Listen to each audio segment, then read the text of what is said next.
House of Representatives probes lopsided recruitment at the Nigerian Social Insurance Trust Fund. Kano government files 5 charges against late Hanifa's murder. And on the foreign scene, high voltage cable killed dozens in DR Congo market.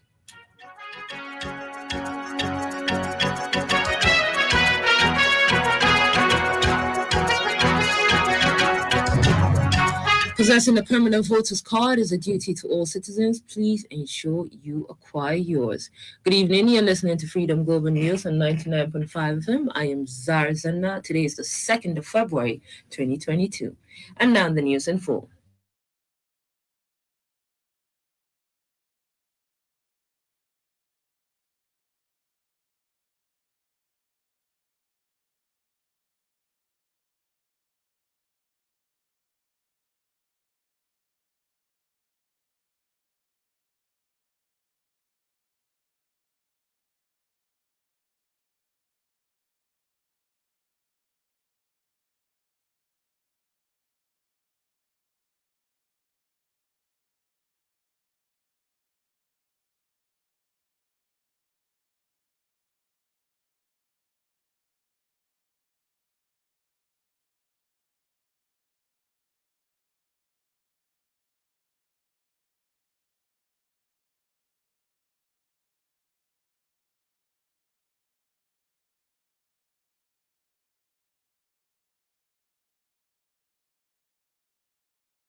The Confederation of African Football (CAF) have turned down Ghana Football Association's request to name a new venue for next month's 2022 FIFA World Cup playoffs against Nigeria. The GFA is seeking to move the game from the Cape Coast to the Baba Yara Stadium, Kumasi. Correspondent Aisha Muhammad Elleman has details of this and other sports updates. Cape Coast Stadium is set to host Ghana Independence Day celebration on 6th March. CAF rejected the request, stating it fell outside the time allowed for, and as a result, the match is confirmed for the Cape Coast Stadium. In Another development, the Nigerian Football Federation (NFF) confirmed that it had received reports on Super Eagles out in the 33rd African Cup of Nations finals in Cameroon from the team technical crew led by Austin Egabor. While speaking, NFF Secretary General Dr. Muhammad Sunusi said they have received the technical report and once the study and appraisal are done with, decision will be made. Meanwhile, Manchester United forward Mason Greenwood has been released after being questioned over the alleged rape and assault of a young woman. The 20-year-old was arrested on Sunday after images and videos were posted online, and while he was still in custody on Tuesday, he was further arrested on suspicions of sexual assault and threats to kill. The Confederation of African Football has announced that Egyptian Football Federation has been fined $100,000 by CAF Disciplinary Board, failing to honor a pre-match press conference ahead of their AFCON 2021 quarter-final clash with Morocco. On tennis, US Open champion Emma Raducanu is one of the 6 British sports stars nominated for 2022 World Sport Award. Raducanu, who was named the 2021 BBC Sports Personality of the Year in December, is among the nominees for Laureus World Breaking of the Year award. The 19-year-old became the first tennis player to win a Grand Slam titles as he qualified when she beat Leila Fernandez in New York in September. Aisha Muhammad Eleman, Freedom Radio. The Global News is coming to you from Freedom Radio 99.5 FM. You can send your comments, opinions, and watch us live on Freedom Radio Nigeria on Facebook.com. You can get the link to the page on our website, freedomradionig.com.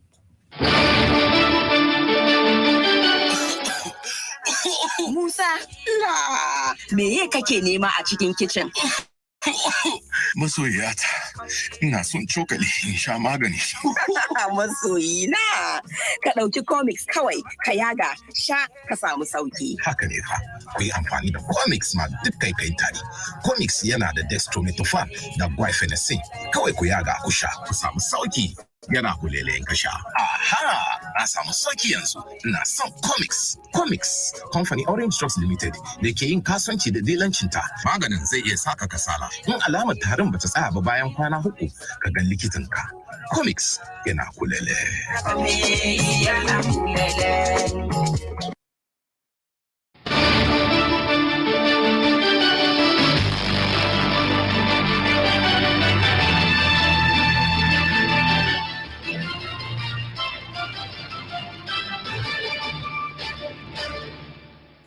Welcome back. You're still listening to Freedom Global News on 99.5 FM. The Magistrate Court 12, sitting at Gidam Murtala, presided over by Chief Magistrate Muhammad Jibril, has ordered the case of Abdul Malik Tanko and his accomplices to be transferred to the State High Court number 6 before Justice Usman Naaba on February 9, 2022. Counsel to the state government, led by Aisha Mahmood, applied to the court to adjourn the case to a higher court as a magistrate has no jurisdiction over the case. The Chief Magistrate has ordered the case to be transferred to High Court number 5 before Justice Usman Naaba. The court has therefore ordered the suspects to be remanded in prison custody before rearrangement in the next court. Kano State government said it will continue to encourage the media sector as active media is necessary for the promotion of peace and stability. Governor Abdullahi Umar Ganduje stated this today while declaring open the 2-day roundtable dialogue on media development and funding in Nigeria held at Bayero University, Kano. Ganduje stated that the state government is committed in the development of media and making huge investments in ensuring that it plays its vital role as a medium of mass communication in promoting unity in the country. Especially the desire of many more investors to establish their media outlets here in Kano, ensuring that the government continue to encourage the media sector and its professionals to flourish for the benefit of our people and the process of development and good governance. While delivering his speech, the convener of the event, Professor Umar Pati, said the rationale behind the roundtable dialogue is to focus on the issue of funding in the media industry. The gathering is quite important for us because it focuses on the fundamental pillars that hold the media industry in this country. The issue of funding, which is critical to the industry, and the issue of curriculum, which is also very, very important, the business of training journalists who will become eventual stakeholders in the media industry. Correspondent Zara Zanna reports that the event was attended by various head media parastatals in the country, and a paper was presented by Dr. John Momo. For tomorrow's weather forecast in some cities in Nigeria and parts of Niger Republic. Kano tomorrow morning is expected to be at an average temperature of 12 degrees Celsius with sunny and light wind, and later increase to 25 degrees Celsius with sunny and moderate wind. Katsina will experience the same weather condition at an average temperature of 13 degrees Celsius with sunny intervals, and later increase to 26 degrees Celsius with sunny and moderate wind. Kaduna will have sunny and gentle breeze at 15 degrees Celsius and then rise to 29 degrees Celsius sunny and gentle breeze. Abuja is expected to have sunny intervals and light winds at 19 degrees Celsius and subsequently increase to 3 degrees Celsius with sunny intervals. Lagos will have misty and light winds at an average temperature of 24 degrees Celsius and later rise at 3 degrees Celsius, sunny and light wind. Moving to Niger Republic, Mali is expected to have sunny and gentle breeze at 13 degrees Celsius and later increase to 26 degrees Celsius with hazy and a fresh breeze. Zindar will experience sunny intervals and a gentle breeze at 15 degrees Celsius and later change to 26 degrees Celsius with hazy and a fresh breeze. It has Ali Hudan Freedom Radio. And on business, Muhammad Abu Abdullahi has updates. The federal government has realized a 1 trillion naira from sales of government companies since the inception of the National Council on Privatization and its Technical Committee on Privatization and Commercialization, TCPC. Vice President Professor Yemi Osinbajo stated this at the inauguration of the reconstituted National Council on Privatization, NCPC, yesterday in Abuja. He tasked members of the reconstituted National Council of Privatization, NCPC, to tackle new transactions and reform activities of the federal government, as well as resolve some of the thorny economic issues that are critical to the country's economic development. Meanwhile, the Telecommunications Company of Nigeria, MTN, has said it now has 6.6 million Nigerians as direct and indirect shareholders, as it made 111.75 billion naira from its share offer to Nigerians. This is contained in a statement entitled Result of the Series 1 Offer for Sale of MTN Nigeria Communications Ordinary Shares, first public offer via digital platform in Nigeria. The Chief Executive Officer of MTN Group, Ralph Mopita, stated that a total of 126,720 retail investors submitted valid applications and received full allotment, saying the offer has given so many Nigerians the opportunity to become owners of MTN Nigeria. Muhammad Abba Abdullahi, Freedom Radio. And on the foreign scene, at least 26 people have been killed when an overhead high voltage cable fell into a drainage ditch at a market in the Democratic Republic of the Congo capital, Kinshasa. The spokesman for the Kinshasa provincial government, Charles Mbutamuntu, told reporters today that the cable snapped and the life end of it fell into a ditch that was filled with water after morning rain. At present, 26 people have died from electrocution.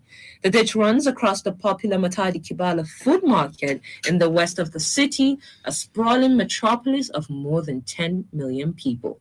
In Kinshasa, which is vulnerable to tropical downpours, several districts are prone to flooding as a result of poorly maintained colonial-era drainage systems. We've come to the end of today's global news, but before we leave, a recap of our headlines. President Muhammadu Buhari seeks Senate confirmation for NERT commissioners and others.